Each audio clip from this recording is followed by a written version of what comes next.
So what's my journey as an entrepreneur? I would actually start by saying it was unorthodox, unintentional.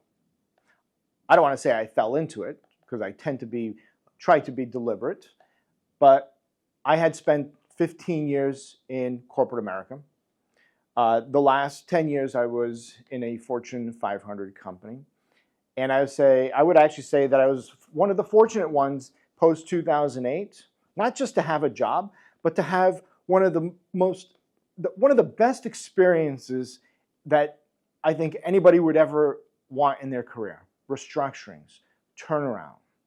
We always talk about what it feels and what it looks like, especially in the startup world, up, up, up. But there are times where companies falter. There are times where there is distress out in the economy, and it does impact small, medium-sized businesses. I'm very grateful for that experience. Because of that experience, it truly parlayed me into GrowthLab. It's why I started GrowthLab. I knew after 4 or 5 years during the Great Recession, I felt like at the age of 38, it was my opportunity to do something for me, something that I could build. Taking my learnings from all those like 10, 15 years of corporate experience, and I set off to do fractional CFO services for venture-backed startups. And ironically, that's probably about 10.5 years ago is when I actually met the team at Gesmer. But one of the things I realized in 2014 is I didn't want to do it alone. I set out to identify potential acquisition opportunities within the accounting space. I'm not an accountant. I'm not a CPA. Frankly, I'm like a non-accountant who owns an accounting firm. But what I realized back in 2014 was in order to really provide that full finance and accounting value stream to whether it's startups or medium-sized businesses, you really needed the full gamut, and it couldn't be serviced by one person because you had to create leverage. And so I started GrowthLab in mid-2014. I did my first acquisition in 2015. I brought on some great shareholders and senior managers to help scale the business to where we got to 10 years later. And today, 10 years later, we have over 40 team members, and we provide everything from the nuts and bolts of the bookkeeping, the controllership, financial planning and analysis, virtual CFO services, and finally, business tax. I'm motivated by taking my diverse experiences, professional, personal, academic experiences, taking those experiences and leaning into innovating, nurturing, elevating my team, the entrepreneurs that we work with, because there would be no business without our customers, our great customers, and the industry as a whole, the accounting industry as a whole. I enjoy that because I really want people to take risks. I lean into that risk-taking to help others achieve their goals. So when I think about challenges, I really try to view them as opportunities. And I try to approach them through wisdom, courage, justice, and discipline. As we approach the summer of 2023, I had this feeling that some of the dynamics in the economy, the business, the impact that inflation and the rising cost of capital was having on small businesses, including ours, I had this feeling that I had to make some changes because ultimately I came to the realization that what got us here is not going to get us there. And so I set off on a journey to begin to restructure the business. I say this over and over again. In any professional services business, it's people on one side of the equation and people on the other side. Your employees are people, your customers are people, so pretty much every decision you make is going to impact a human being.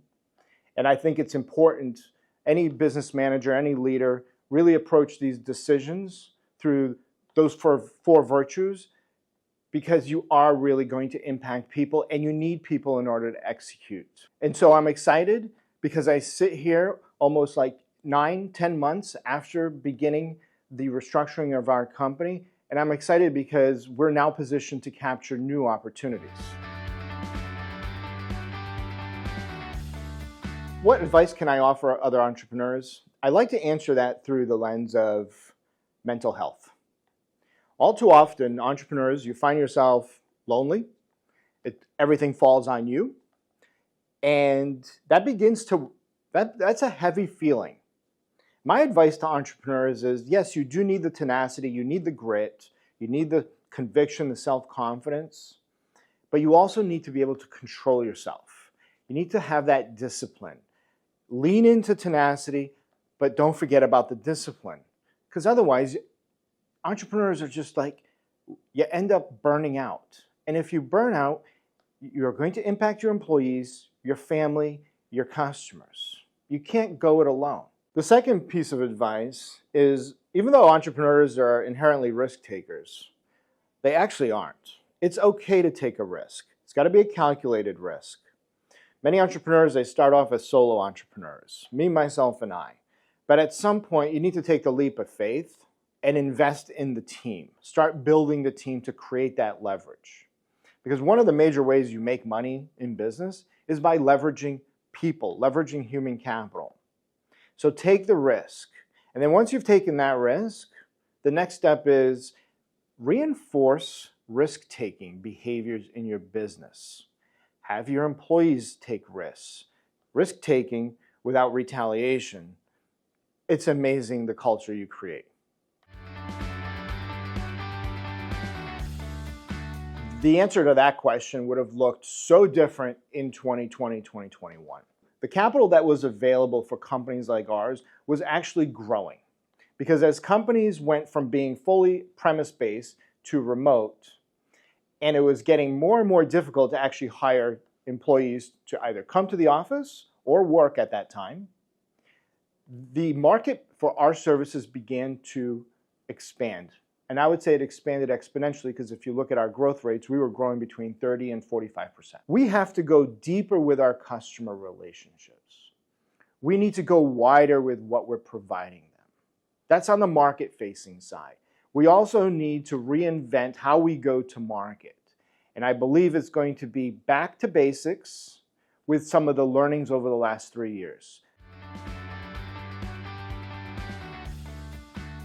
The value that Gesmer has provided GrowthLab isn't just in the form of professional services. The value has been in employment law, litigation, IP.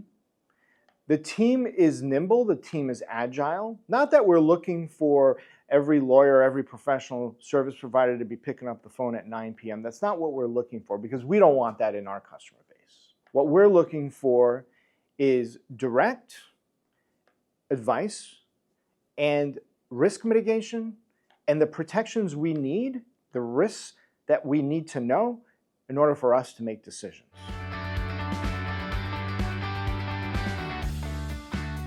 You can obviously go with Gesmer for the legal services. They're very focused on startups and venture-backed startups. But the more important thing is they're an integral part of the startup community, the ecosystem here in New England. And as an entrepreneur, not going it alone, and it kind of takes a village, that's what you're going to get from service providers like Gesmer. So as you're thinking about who you're going to bring on as a service provider, as a legal advisor, think about the other value, the extra value that you bring, because those relationships could be the difference.